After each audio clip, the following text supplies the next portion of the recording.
Good to see you all. Before we get into the word this morning, we have some announcements.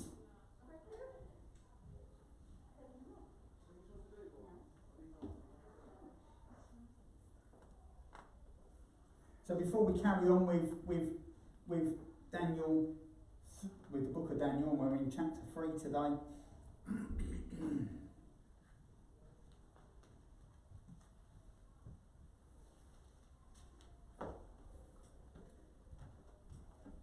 If you heard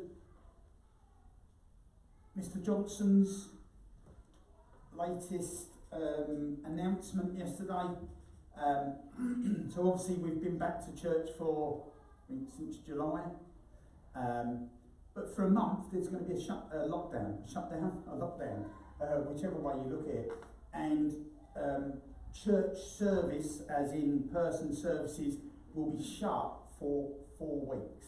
Okay, well, for a month until the I think it's the first Sunday in December, if I've got my dates right.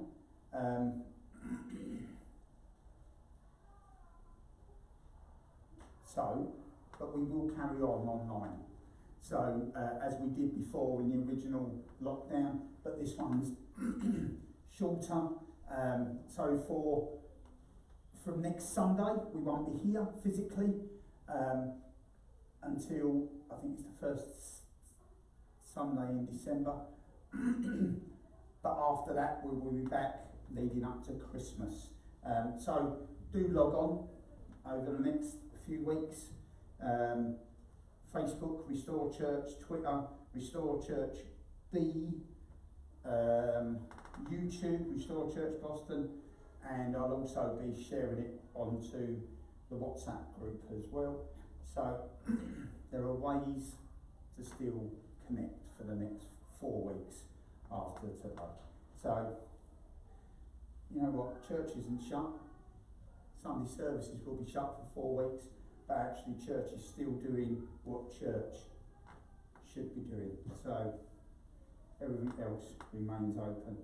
So after that good news, welcome to church this morning. This is the last time we're going to see each other for a month physically. Where's my glasses? They're here. So let's continue in Daniel 3. Okay, Daniel 3. I titled it Fire, Smoke, Smell. Alright, fire, smoke, smell. So the last couple of weeks we've done How Do You Live? Daniel 1. God is in control. Daniel 2. This week, fire, smoke, smell. This is what normally happens when you light a fire or a barbecue. You can smell burning. It gets on your clothes. It gets in your hair if you've got any, or just on my head if I'm normally over the barbecue. It gets everywhere, doesn't it? The smell of smoke. Yeah. We will see today that doesn't have to be the way. If God is in control, it will have a bearing on whether you carry the smell or not. Whether you carry the burnt smell, a singe, or whether you have singed hair or not. Okay, so before we read it, let's have a look at some history stuff. There are different thoughts on the timeline of Daniel, and I said that in week 1, different thoughts on the timeline of chapter 3 to chapter 2. Some say that it happened just after, as it is, as the chapter is, that it's straight after. Others say it's 10 to 20 years later when we get to this point in the book. Babylonian records indicate that there was a revolt against Nebuchadnezzar in the 10th year of his reign. Okay, so that may have led to the king's desire to see who was loyal. So whenever the noise, the music played, everyone was supposed to bow down to that. Just turn my one down a little bit, Jamie. Thanks, mate. Just a tiny little bit, that's cool, because I can hear it ringing somewhere. Okay.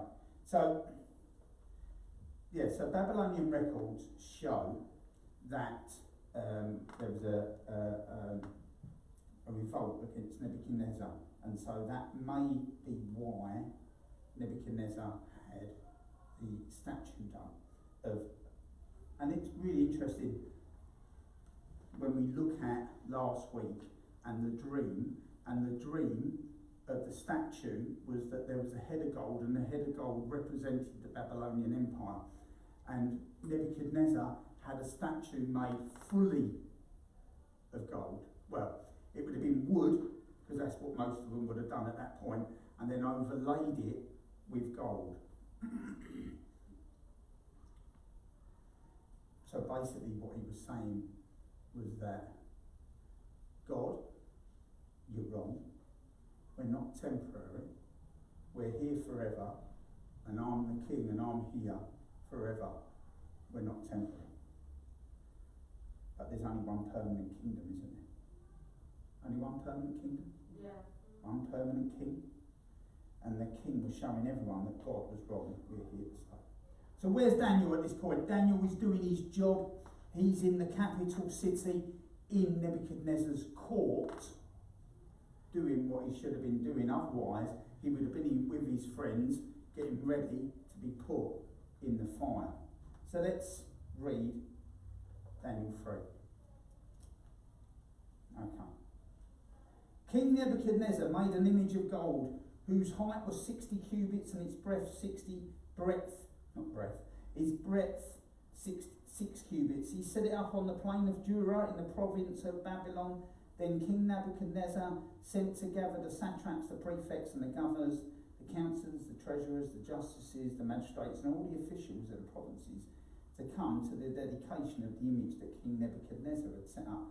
Then the satraps, the prefects and the governors, the councillors, the treasurers, the justices, the magistrates and all the officials of the province gathered for the dedication of the image that I've just read that again, had set up, and they stood before the image that Nebuchadnezzar had set up, and the herald proclaimed aloud, "You are commanded, O peoples, nations and languages, that when you hear the sound of the hornpipe, lyre, trigon, harp, bagpipe and every kind of music, you are to fall down and worship the golden image that King Nebuchadnezzar had set up. And whoever does not fall down and worship shall immediately be cast into a burning fiery furnace. Therefore, as soon as all the peoples heard the sound of the hornpipe, lyre, trigon, harp, bagpipe and every kind of music, all the peoples, nations and languages fell down and worshipped the golden image that King Nebuchadnezzar had set up. Therefore, at the time certain Chaldeans came forward and maliciously accused the Jews. They declared to King Nebuchadnezzar, O king, live forever. You, O king, have made a decree that every man who hears the sound of the hornpipe, lyre, trigon, harp, bagpipe and every kind of music shall fall down and worship the golden image. And whoever does not fall down and worship shall be cast into a burning fiery furnace. There are certain Jews whom you have appointed over the affairs of the province of Babylon, Shadrach, Meshach and Abednego. These men, O king, pay no attention to you. They do not serve your gods or worship the golden image that you have set up. Then Nebuchadnezzar, in furious rage, commanded that Shadrach, Meshach and Abednego be brought. So they brought these men before the king. Nebuchadnezzar answered and said to them, Is it true, O Shadrach, Meshach and Abednego, that you do not serve my gods or worship the golden image that I have set up? Now if you are ready, when you hear the sound of the hornpipe, lyre, trigon, harp, bagpipe and every kind of music, to fall down and worship the image that I have made, well and good. But if you do not worship, you shall immediately be cast into a burning fiery furnace, and who is the God who will deliver you out of my hand? He's either forgotten that quickly, or time has passed. Then Nebuchadnezzar was filled with fury, and the expression of his face was changed against Shadrach, Meshach and Abednego. He ordered the furnace heated 7 times more than it was usually heated, and he ordered some of the mighty men of his army to bind Shadrach, Meshach and Abednego and to cast them into the burning fiery furnace. Then these men were bound in their cloaks, their tunics, their hats, and their other garments, and they were thrown into the burning fire. When I read that, when I was preparing, I just thought it was really strange that they put the hats, their coats, the tunics, and everything else on. I don't know whether they was thinking they might get a cold or not, but to me, it just seemed a little bit over the top, because the king's order, was urgent, and the furnace overheated. The flame of the fire killed those men who took up Shadrach, Meshach, and Abednego. And these three men, Shadrach, Meshach, and Abednego, fell bound into the burning fiery furnace. Then King Nebuchadnezzar was astonished and rose up in haste. He declared to his counsellors, "Did we not cast three men bound into the fire?" And they answered and said to the king, "True, O king." He answered and said, "But I see 4 men unbound walk in the midst of the fire, and they are not hurt, and the appearance of the fourth is like a son of the gods." We're going to stop there for a moment, because I want to come back to those verses. So, I don't think Nebuchadnezzar had forgotten. I believe he's reacting to the dream. I believe the satraps and that were holding jealousy and holding hate against the guys to just get them out of the way, because they didn't like them, they didn't want them there. And I do believe, when we look at last week what I said, that God will use whom he wants to use to accomplish what he wants. Maybe Nebuchadnezzar had been paying lip service at the end of chapter 2. Maybe. But aren't we the same sometimes? Haven't we been the same? Aren't people the same still today, in that sense of paying lip service to God, and yet actually not living for God? Saying it, but not actually doing it. Aren't we the same when God rescues us, sets us free, and we go our own way? Aren't we the same when we go through something again, and yet God rescues us again and again and again? It seems a historical thing. How quickly we forget how wonderful, how great, how loving, how majestic is our God, how faithful he is.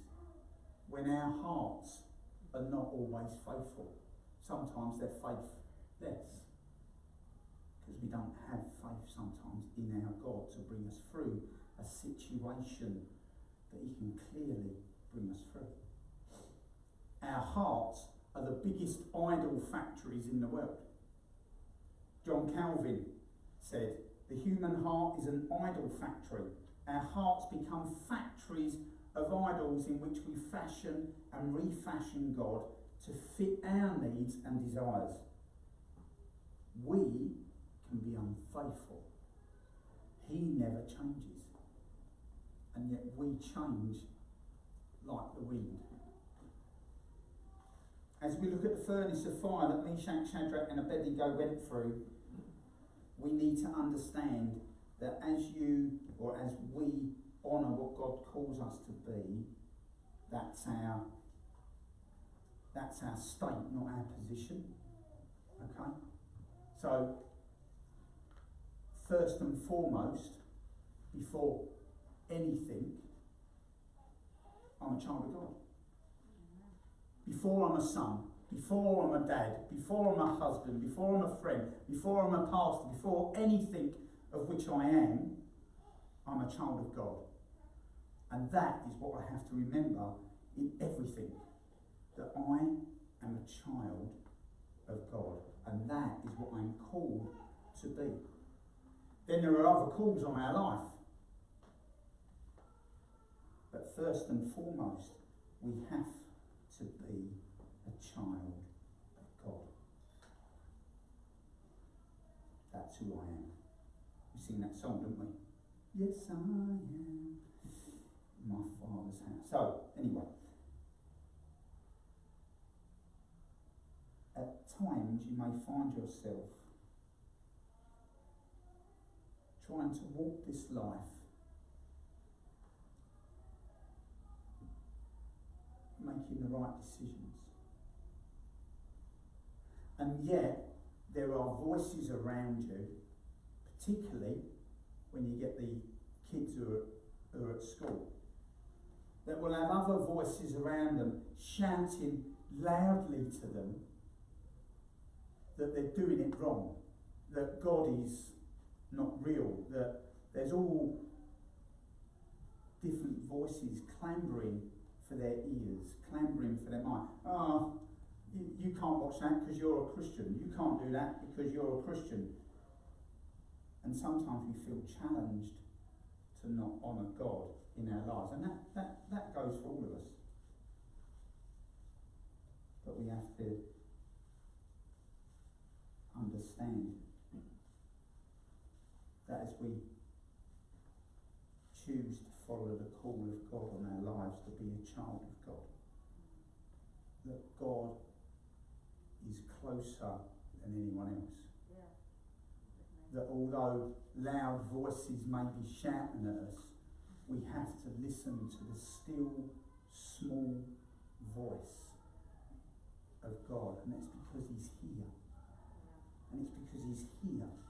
And it's because he's here and here. And he holds us and carries us and whispers to us that you're mine, that I love you, that I've got you.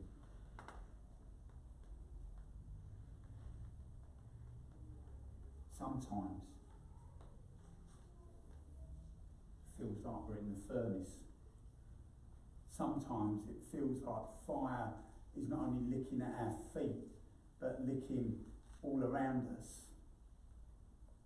Sometimes it feels like the hordes of hell are at our door.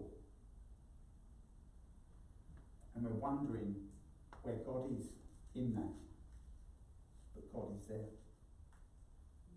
God is there. Daniel 3, in where we are, 24 to 25. And then King Nebuchadnezzar was astonished and rose up in haste. He declared to his counsellors, did we not cast 3 men bound into the fire?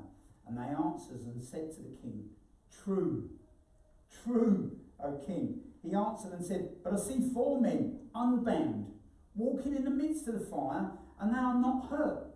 And the appearance of the 4th is like a son of the gods. This is really important.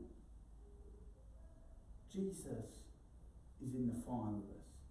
Jesus walks with us at all times. Sometimes we just don't see it. Well, we sing that song, don't we, Waymaker? Even when I don't see it, he's working. Even when you don't feel it, he's working. He's always working. He's always there. He's in the lovely, sunshiny, beautiful days where everything seems to be going so right. And he's in the days of the fire. He's in the furnace, in the circumstances, in the experiences that we go through. Jesus is there. We just have to open our eyes and see it. The furnaces for you and me are going to be the places where we have to take a stand. They're going to be the places where we're pushing through for what God has called us to do because of who he's called us to be. Yeah. And there's always going to be opposition. Because we have an enemy that doesn't like us. That's the nice way of putting it. It's stronger feelings than that. And it's because he hates God. Because he's jealous of what God is, of who God is, and what God can do. But we have to take a stand on what God says, what we believe, what we hold true, and you do get put into fiery places. But fire is also a refiner. When we go through the fire, it's like an experience or a circumstance that we face, that we're in. How do you deal with it? How do you come out of the other side of it? Just recently, I've spoken about it before, and I need to do it so we can scan it, so we can put them on the screens, or just pin them up. So we are not after this wall, but I'm facing this way because across the road on West Street, we are trying to buy the Dunelm building. 13,500 square foot. This building is 3,800 square foot. Dunelm is 13,500 square foot. It's amazing. It's going to be incredible. It's going to be called Sanctuary. It will.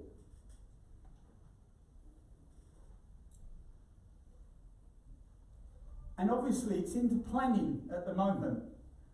And so the planning department have to release to the neighbours, people on the street, a letter saying what we're planning. So it's now out there. I don't know if any of you have seen it in the Boston Standard. I think we made front page. Yeah. Links. Another one. Yeah, we made the front page of that, and it's great. It's wonderful. I don't think we were ready for that at that moment, but it was like, oh, someone posted it on Facebook. This is great, a friend of ours, this is awesome, and there was all these awesome comments, and you're like, that's really cool, thanks God, awesome, it's gone out really well. And then some other people saw it. What do you think of this? Posted it on different Boston Facebook groups, and it starts. And it's just, and you know what? Some of it I can understand because some people are fearful of what it might be. But there were so many negative comments at first. So many. That it's going to be a DOS house. That it's going to be increase the drunks and the drug addicts on West Street, and it's going to do this and it's going to be like that and everything else. And then we had a call from one newspaper, I think, wasn't it? Radio Lincolnshire, which was good. The only people that have actually come to us and asked us, what are you actually doing? So Emma done an interview with them and it was good. And at times, in those moments, so at one point, because we saw all this, we were like, okay, we need to do something, maybe have a chat with some people. Tammy took some time, took the drawings and herself and went over to see some people and explain and say, look, don't be fearful, this is what we're doing. It's not going to be like what you're thinking, this is what it is. Because also on Facebook and things like that, you get the people that like to wind it up a little bit more. And Tammy went over for 2.5 hours, she had a barrage of words, not kind at times. And my natural instinct, this is a furnace, this is a fire. My natural instinct is like, right, they want it like that. They've had Tammy, now they'll get me with a visit. And I'll go and sort it out. Or you want to react on Facebook to the post. This is what we're doing. But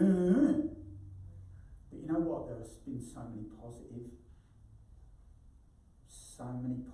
reactions on the social media to what we're doing.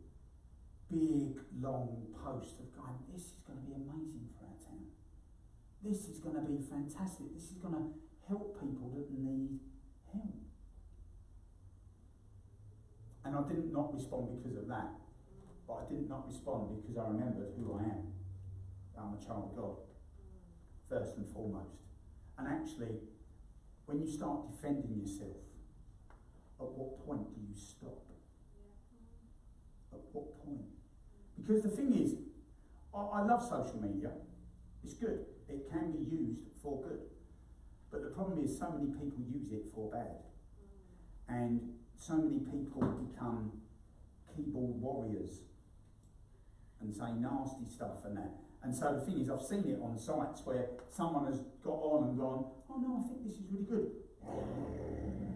15 comments about how bad a person that person is. And then you don't react well to that. And we need to remember that we're children of God. And actually they're going to be fiery places that we put ourselves in or get put into because we want to carry out what God has called us to do. Yeah. Or be, or walk, or behave, or whatever it is. How do you come out the other side? So we decided it's best not to say anything and just get embroiled in a post while talking about that the other week. Just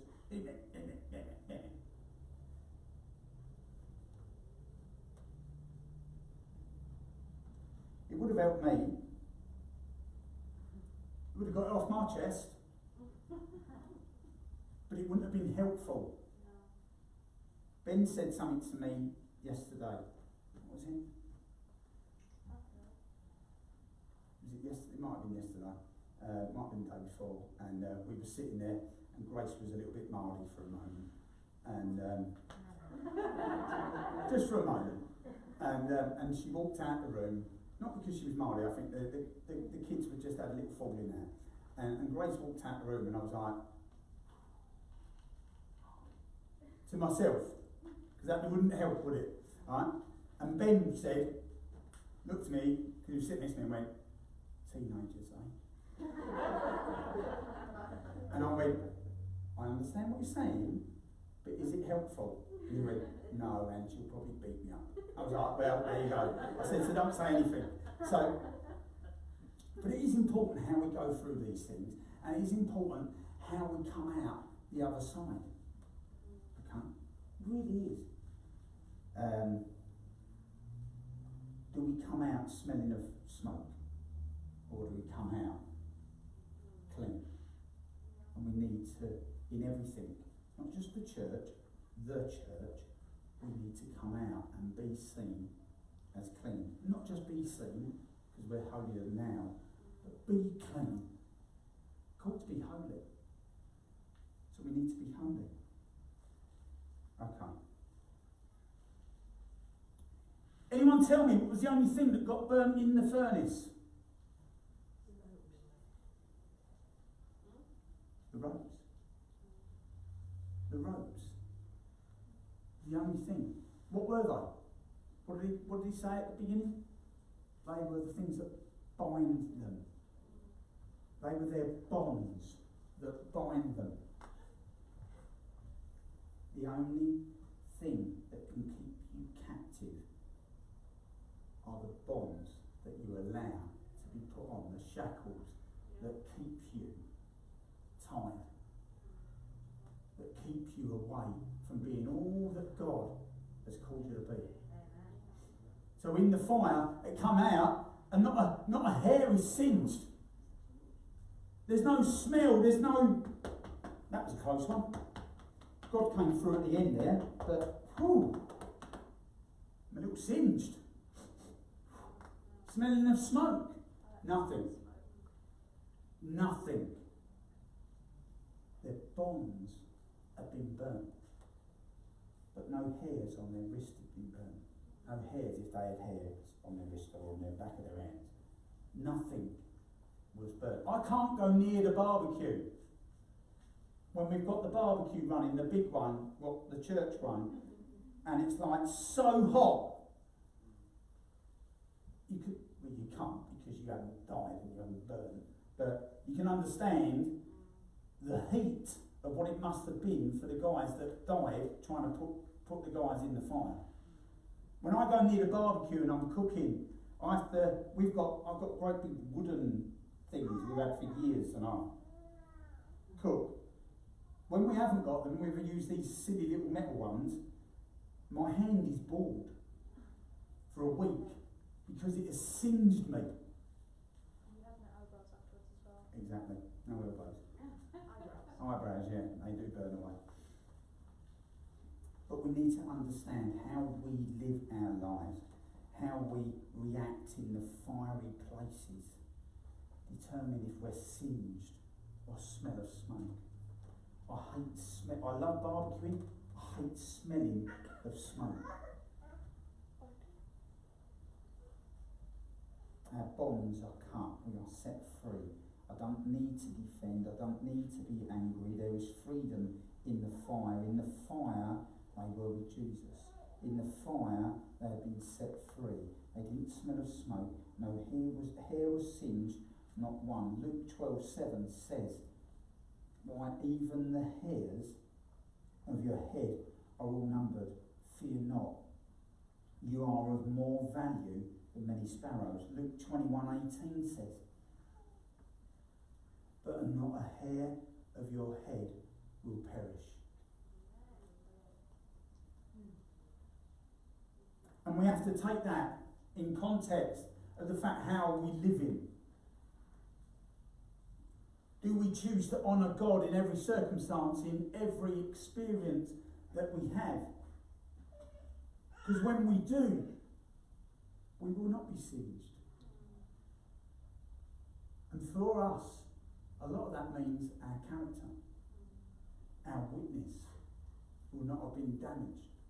We need to see how we're living, and when we go in the fire, rely on Jesus, because Jesus walks around with us in the fire. Jesus did sometimes appear before his incarnation. He's on the mountain, he's in the valley, he's even in the shadow of death. Jesus is there. What I do notice is that they didn't come out bitter. They didn't come out bitter about their experience. They didn't come out, oh, people have let us down that we got into that position. Where was Daniel? Where was our mate? Where was God? Or God had let them down. How they shouldn't have gone through it in the first place. Because we love God. Although he saved us at the last moment, that's not good enough. Shouldn't have gone through it in the first place. They didn't come out like that.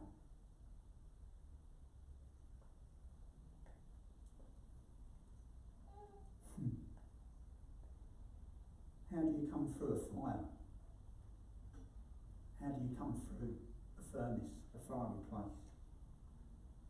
Do you come out singed? Feeling a little bit up or a lot bitter? Smelling of smoke, stinking up the place? Still in your bonds? Because that determines how you are in the fiery places. Depends on whether your bonds get burnt or whether they're still there when you come out, and maybe even more bonds, and your arms are even tied even tighter to your back, because actually now you're bitter. I'm wondering, what on earth happened for me to do in that position? Whereas if we actually let Jesus be Jesus in our lives, our bonds are cut off and we're set free.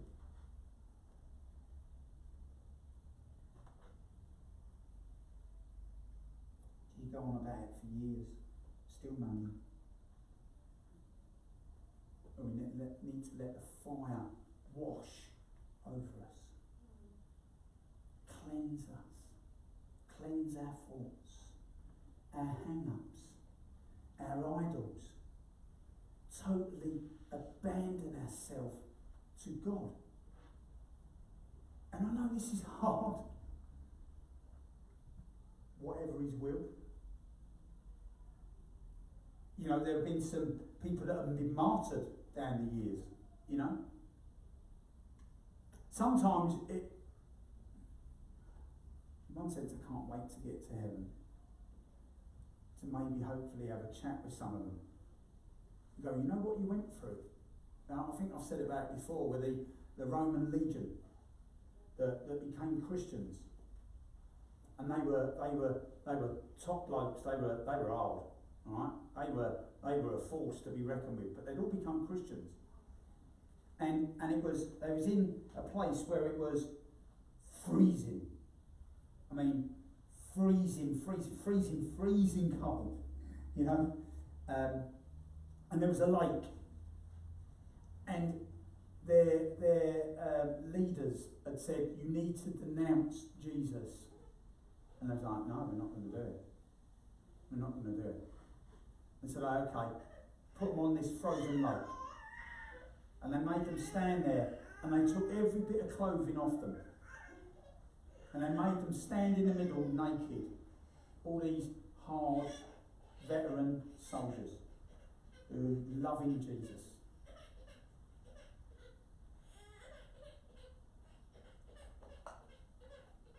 And what they did around the outside was all the other soldiers that were making sure no one could escape had the, fires going. Keep me nice and warm. I'm alright. Do you want some of this? Say no to Jesus. Jesus isn't real. Jesus isn't the king. The emperor's in charge. But come get some clothes. Come and have a nice warm bath in front of the fireplace. That's what it's like sometimes. You don't have to go through this. There's another way for you to live. Just stop saying what you're saying. Stop doing what you're doing, and you can have it all. When I first came, and I've heard about this before, and I thought I was losing it. I thought I'd lost the plot. I couldn't sleep. I said not long ago about it. I couldn't sleep properly. I'd go to bed at 10. I'd go sleep for 2 hours, wake up for an hour, walk around like a caged animal, go back to sleep for 2 hours, wake up for an hour, walk around like a caged animal. This had happened all night. And next day I'd be exhausted. And it went on and went on for months. And I was praying and I was reading my Bible. And I was just like, at first I was like, God, am I losing the plot? What's happening? God gave me a couple of slaps. I've got you. Just draw closer to me. So I did.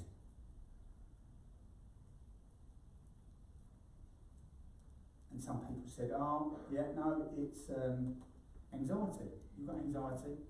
You need to go to the doctor and they'll give you some tablets. And I was like, I've never had anxiety. I was just like, this doesn't feel like when I've spoken with someone. It just felt like more. And then a little voice came and said, we'd only just moved from Lincoln at that point. This never happened in Lincoln. This never happened until you moved here. Why don't you go back? And at that moment, that woke me up. At that moment, I was like, oh, okay, I see what this is now. And I prayed more. And I read more. And eventually, God just gave me the way to go, we need to break this. And one morning I got up and I was shabba-dabba-doing all around the house. Oil, windows, doors, every room. Tammy was taking the kids. Every room I came in, she moved the kids out. And I've just prayed. And you know what, that morning it went. I couldn't be in the same room where the kids couldn't sit on my lap and hug. And I've always loved that when we'd watch kids' TV before dinner, after school. And I couldn't do it. Couldn't bear it. Felt restricted. Couldn't be in certain rooms in the house. Every time we pulled up to the house, I was fearful. I couldn't make my mind up about stuff. That's not me. If you know me, that's not me. I'm clear. But go back up, because it was right there. It never happened to you before, till you came here. So, off my back, pray more, read more, get into God. God closer and closer. The Roman soldiers died that night from being frozen. Because they said no to the hot bath, no to the fires, no to the clothing, no to renouncing Jesus. In fact, part of the report was that they were singing.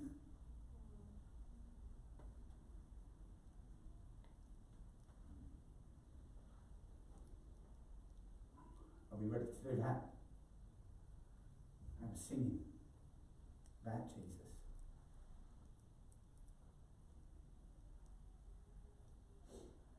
How did he come through the fire?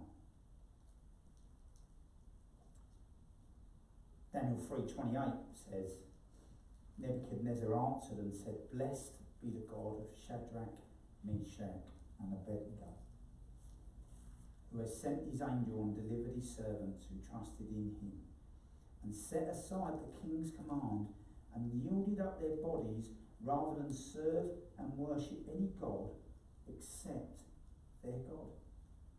Are you ready to offer yourself? Are you ready to offer yourself on the altar? Are you ready to pour out your whole self for Jesus? If he asks you to give something up, let something go that upsets someone, that upset, that someone caused you, that is creating bitterness in your heart, but the hate that is rising up won't let you see it. Because let's be honest, when someone upsets us and we don't deal with it,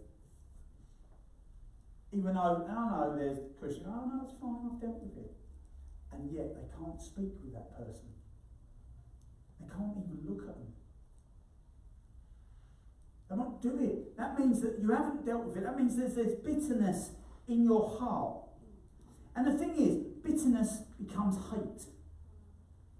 Doesn't matter what you say, how much you praise Jesus, unless you deal with it, there's bitterness in your heart. And when you're going through the fire, the bonds are not cut loose. There's probably even more bonds.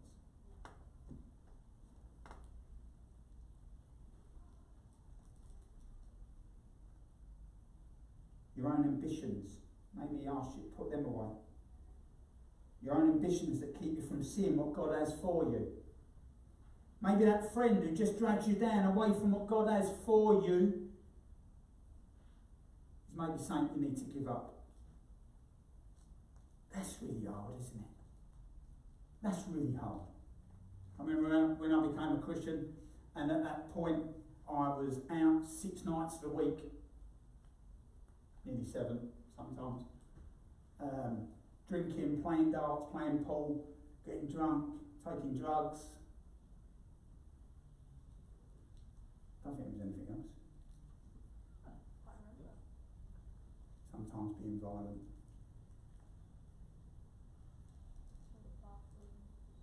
And yet,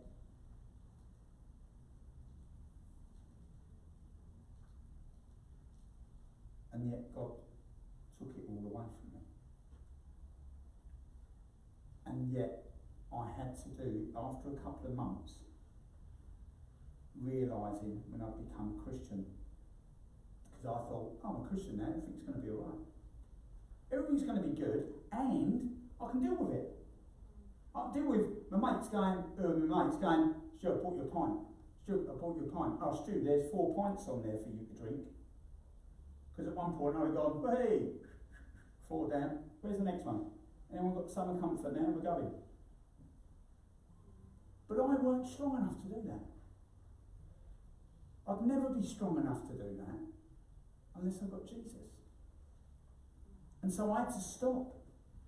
Actually had to stop. God was saying to me, you need to stop. You need to stop going down the pub 6, 7 nights a week, because it's really not going to be helpful. You're not going to deal with this. Standing in the pub drunk for a few weekends. I love Jesus. You need Jesus. Drunk. Wow. had to come away. And I had to let Jesus deal with the stuff in me that wasn't what he wanted for me. To pour out myself to him.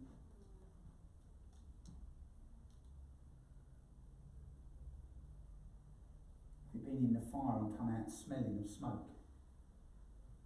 Romans 12, 1-2 says, I appeal to you therefore, brothers, by the mercies of God, to present your bodies as a living sacrifice, holy and acceptable to God, which is your spiritual worship. Do not be conformed to this world, but be transformed by the renewal of your mind, that by testing you may discern what is the will of God, what is good and acceptable and perfect.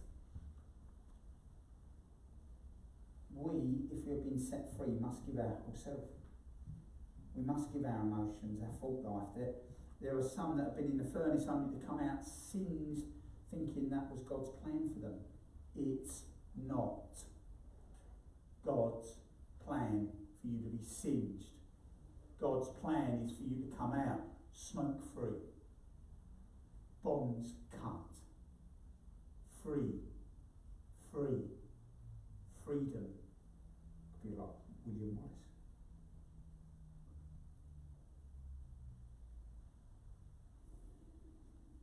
It's not his plan. And even more in bondage, that they couldn't see Jesus walking in there with them. Consumed by the reasoning of it all. Why did that happen? Why did that happen? Why did that happen? Why did that happen? Yeah, but why did it happen? You know why it happened? It happened. Not God's plan, but it happened. What you need to understand is you need to grab hold of Jesus even more. Because he's the only one who can set us free. He's the only one. It's time to let it go. I don't know where you are today. Maybe there's some stuff in you that when you go through a fire, maybe you're in the fire right now, maybe you've just come out of the fire and you're feeling a little bit singed. You're probably a bit smoky. Barbecue human. It's time to let it go. It's time to let it go. It's time, if it's tears that need to come, it's time to let the tears come. It's time to let the tears run free. Because you know, sometimes after a good cry, it helps, doesn't it?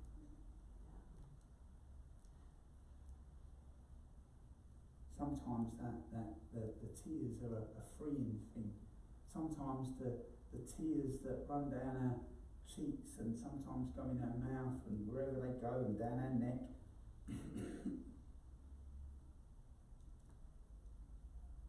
It's quite a cleansing thing. That time where there's a oh! You know, when you really gets you, when you're crying and there's a oh! And it even shocks you. Because it's a deep thing that's come up. God says, let it go. It's time to let the tears come freely. Let them flow. It's time to let go of the steering wheel. Please don't do it in your car today. But it's time to let go of the control.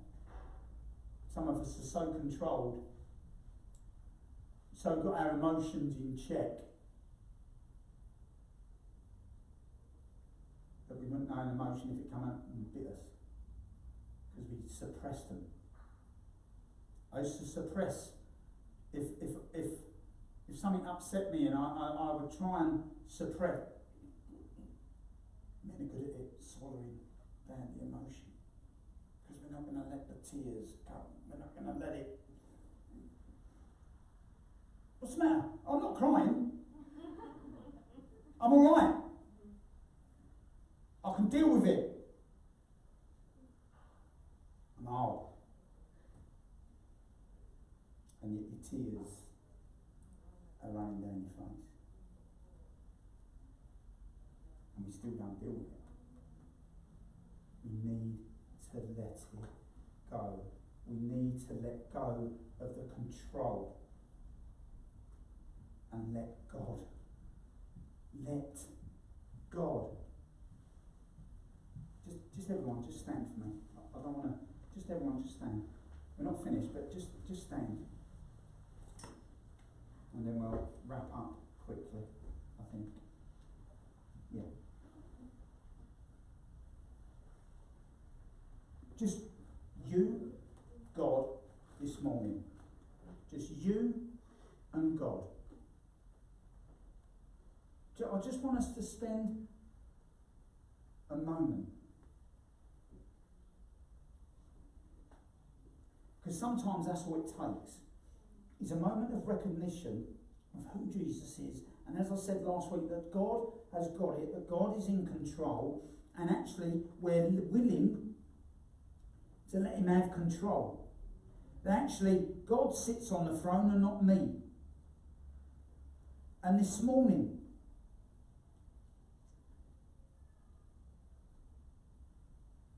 we need to make a decision to take our hand off the wheel, both hands. And Lord, we just come to you this morning. Maybe lift your hands and your eyes and your heart to him right now. Let him speak to you. Maybe there's stuff you don't even realise and God just wants to break it. Lord, we just come before you right now. We come before your throne room. Our heart. That place where it's easy to make idols of everything else and put everything else before you because of whatever reason. And Lord, we just want to give you control of it this morning. We want to take our hands off the wheel this morning and recognise that the things that we've been steering, the things that we've been controlling, the things that we've been holding have only made the bonds tighter. And this morning, if we've been in a fire, come through a fire or going into a fire, Lord, we want the bonds free. Because we want to recognise, Lord, that you walk in the fire with us. Because there is no one like you, Lord. Amen. Take your seats a minute. We're just going to finish off and then the guys are going to come up, we're going to do communion and we're going to worship. He made us, he redeemed us. His body, his blood paid the price. You don't have to. It's not your price to carry. It's not our price to carry. It's his. It's Jesus. Be consumed by Jesus, not life. When we're consumed by Jesus, by his Holy Spirit, all other fires, whether physical or emotional, fail to hurt. Because we can shake it off. Because he walks with us in the fire. The fire had no power over those guys. Shadrach, Meshach and Abednego could have had a disco in the fire. They could have done, obviously honouring God, but they could have done whatever. They could have done flip-flaps and everything else. They just walked around, because they were walking around with Jesus. Jesus. That. We don't need religion. We need Jesus. Jesus came to save us from religion.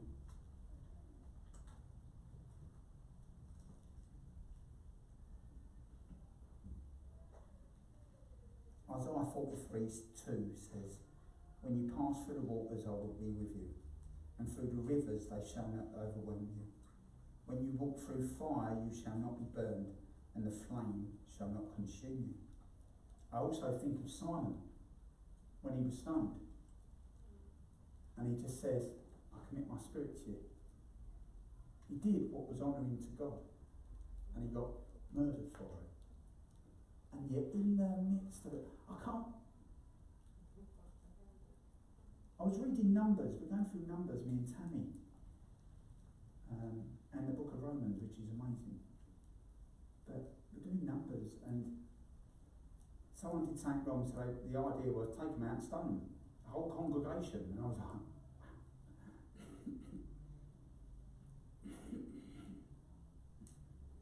because they were 1,000,000 strong. I can't imagine what it must be like to be marched outside and everyone's like,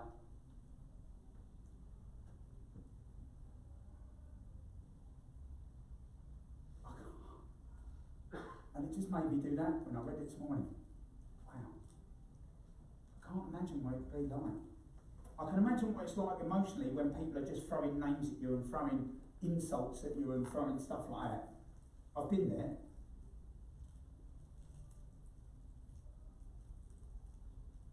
But we need to be like Simon. Paul says in Romans 8:35-39, who shall separate us from the love of Christ? Shall tribulation or distress or persecution or famine or nakedness or danger or sword? And as it is written, for your sake we are being killed all the day long. We are regarded as sheep to be slaughtered. No, in all these things we are more than conquerors through him who loved us. For I am sure that neither death nor life, nor angels, nor rulers, nor things present, nor things to come, nor powers, nor height, nor depth, nor anything else in all creation will be able to separate us from the love of God in Christ Jesus our Lord. Is this how we live? It's so easy to respond in the wrong way, take the easy way out, cheat, lie, steal, act in an unhonourable way. Shadrach, Meshach and Abednego were full of faith, they lived by faith and were willing to die in faith. We are called to be faithful in everything. What an incredible testimony to this world it would be. If they see that we are not bound by ties to fiery trials, that we come through them with a beautiful fragrance around us and not stinking of smoke. Don't carry bitterness. We're coming to an end. Don't carry bitterness. Don't carry jealousy. And the rest of the bonds that keep us tied to this world, that separate us from the love of God, in that sense, or from God, from what God wants for us. See, the only thing that can separate us from God, none of that stuff can, but we can. We can separate ourselves. We can put a barrier in between us and God and hold him at arm's length. God's always there. God will always love us. God always wants us. God has always got his hand out to us. But we can push him away.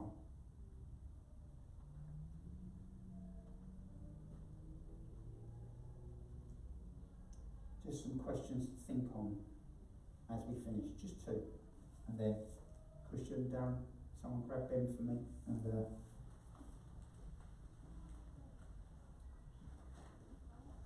so just a couple of questions.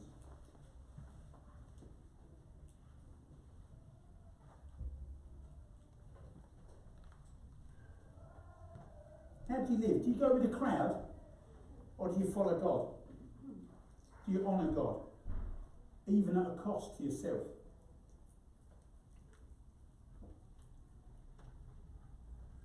The second one. How do you, because this is one I believe most humans will struggle with. How do you react to situations that you think are unfair? It's one of the biggest things that we deal with. When we think that something is unfair, how do we deal with that? Do we bring it to him? Or are we still chunkering on about it 10 years later, about how unfair that was when we didn't get the job promotion? Or how unfair it was when so-and-so said something and it wasn't me. And yet I paid the penalty, I paid the price for it.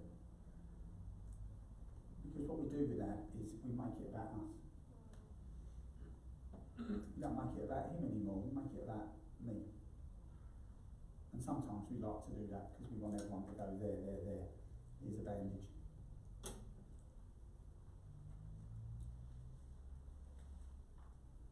actually we need to make it about him. Need to not be barbecue people. The smell of barbecue. Unless you've just eaten it, that's fine. Let's just stand.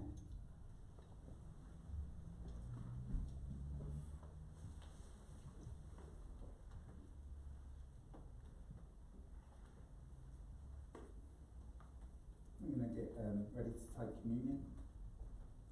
Then the kids are going to join us for worship.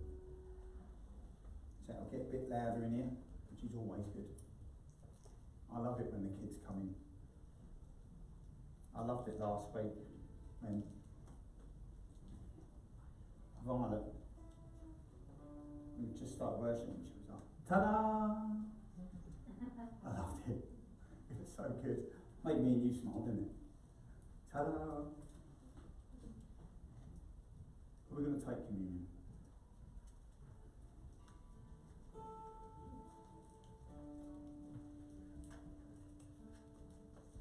Just take unmute this one. Oh, it's on. Just take a few moments. Don't open it. Don't take the bread. Don't take the wine yet. Just wait.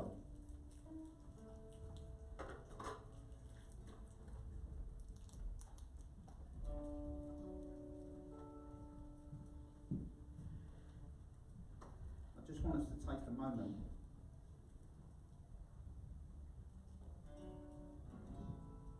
you know, we prayed about taking your hands off the steering wheel, about giving control to Jesus.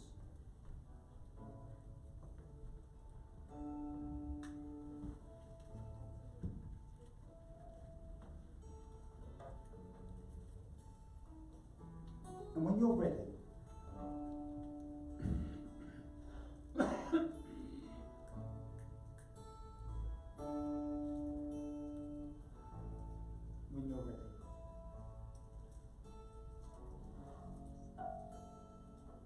take the bread and remember the body that was broken. They did it in place of you and me to give us a chance of freedom, so that we don't come out the fiery places smelling of smoke and in more bondage. That he gave out his body so that we may be free.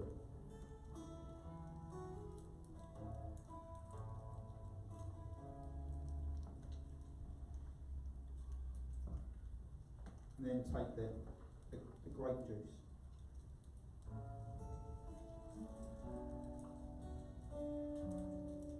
And do a remembrance of the blood that flowed. The blood that flowed from an innocent man who took on every single sin that had been committed, was being committed, and has ever been committed since, onto him. Again, to give us freedom. Freedom to be the people of God. Freedom to walk right. Freedom from sin.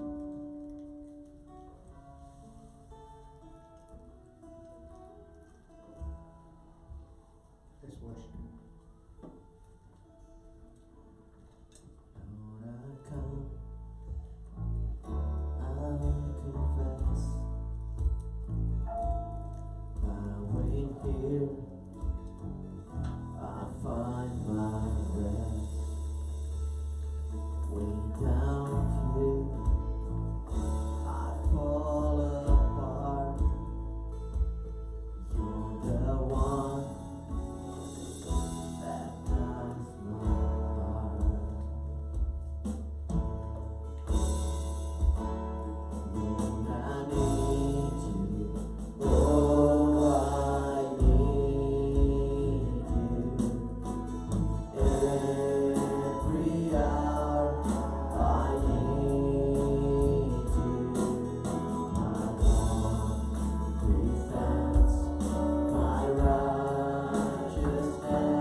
when I cannot stand or fall on you.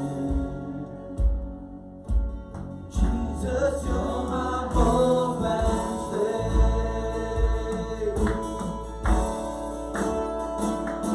Lord, I need you.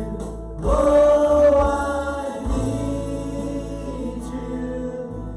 Every hour I need you. My one defense, my righteousness. Oh God, how I need you. Lord, I need you. Oh, I need you. Every hour I need you.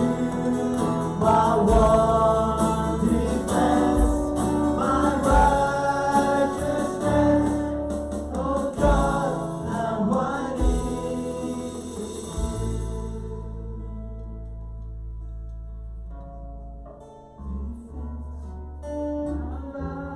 Righteousness, oh God, how I need you. Lord, praise you, man. Praise you, man. Just lift up your voices to him right now. Just tell him how much you love him right now, how much you need him.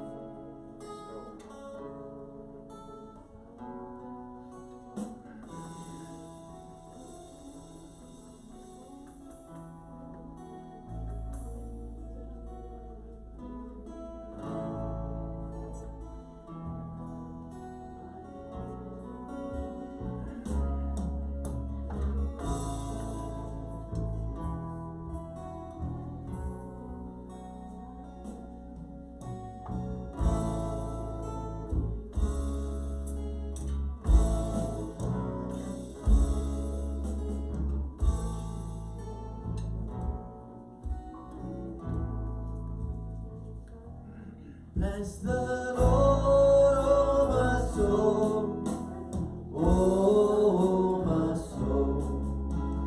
Worship His holy name.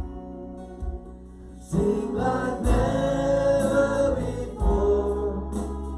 Oh my soul, I worship Your holy name.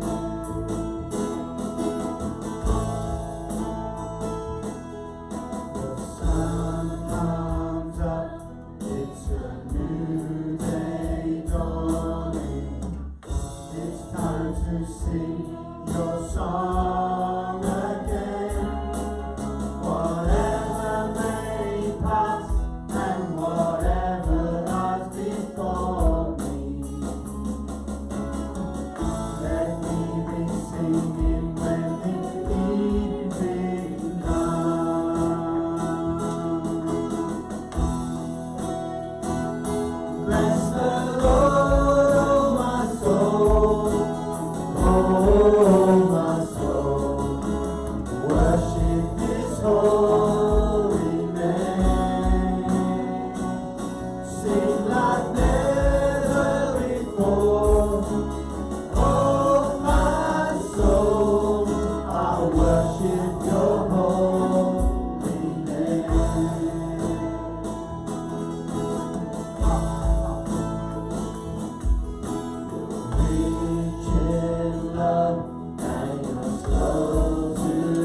your holy name. Yes, we worship your holy name.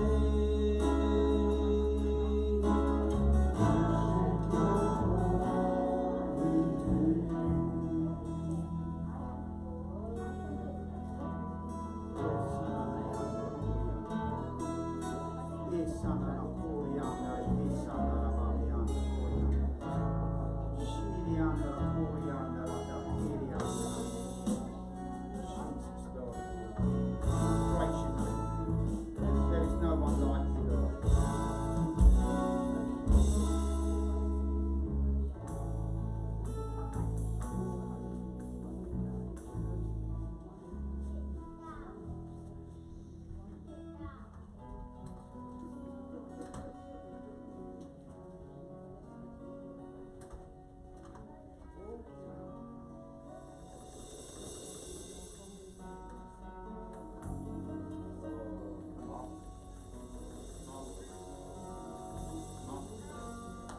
We have a Redeemer, don't we?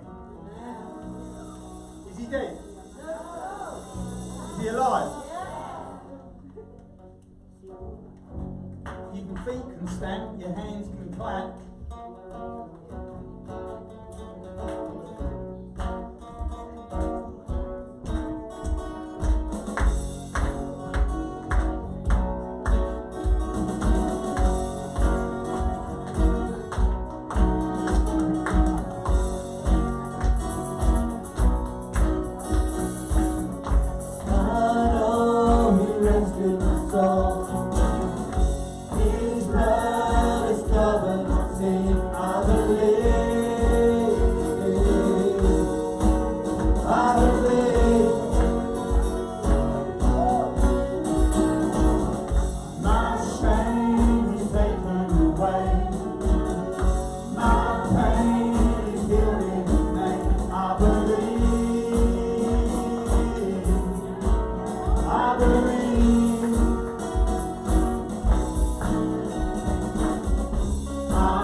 Whom shall I fear?